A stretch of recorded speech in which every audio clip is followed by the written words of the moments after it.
মুসলমানকে আল্লাহ পাক বাদশাহী জাতি করে পয়দা করেছেন। মুসলমান যখন আল্লাহ পাকের হুকুম এবং হুজুর সাল্লাল্লাহু আলাইহি সাল্লামের নির্দেশ পুরোপুরিভাবে মেনে চলবে, তখন শুধু মানুষ কেন, বনের জানোয়ার পর্যন্ত মুসলমানের খেদমত করবে। সাহাবা একরাম এবং অলিগণের জীবনী পড়ে দেখেন, তারা মুসলমানই ছিলেন।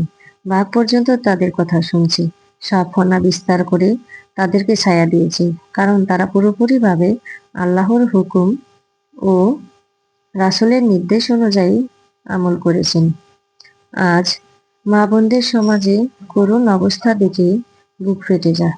আল্লাহর হুকুম আর রাসূলের নির্দেশকে বিসর্জন দিয়ে বিধর্মীদের আচার আচরণ বেছে নিয়েছি।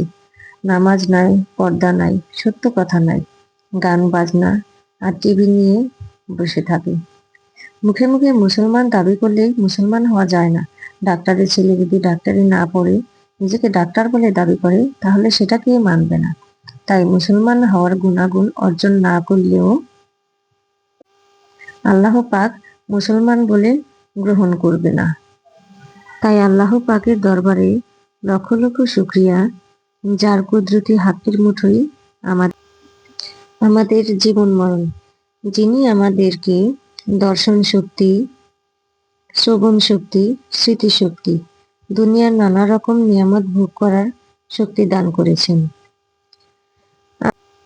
আর দুরূদ সালাম বর্ষিত হোক সেই মহানবী সাল্লাল্লাহু আলাইহি সাল্লামের প্রতি, যিনি আমাদেরকে ইসলামী শরীয়তের যাবতীয় আহকাম শিক্ষা দিয়েছেন এবং নামাজ, রোজা,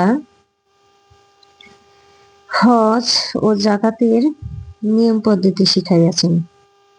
তাই আল্লাহ পাকের উপর ভরসা করে মুসলিমের ঘুমন্ত মহিলা সমাজকে নবজাগরণে ইসলামী চেতনার জন্য অশ্রুপ্লাবিত চোখে কিছু কথা বললাম। দুনিয়ার কর্মব্যস্ত মানুষ শুধু দুনিয়ার ভরণ পোষণ নিয়ে ব্যস্ত।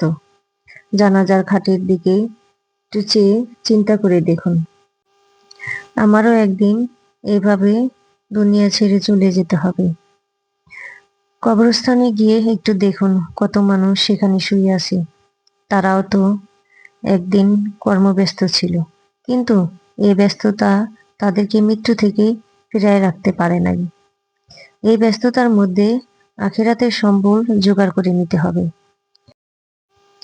আমার এই কথাগুলো শুনে আপনারা যদি উপকৃত হন, তাহলে আমার এই পরিশ্রম সার্থক মনে করব। আপনারা আমার জন্য দোয়া করবেন। দিনী বিষয়ে কিছু কথা আপনাদের সামনে তুলে ধরতে পারি আমি।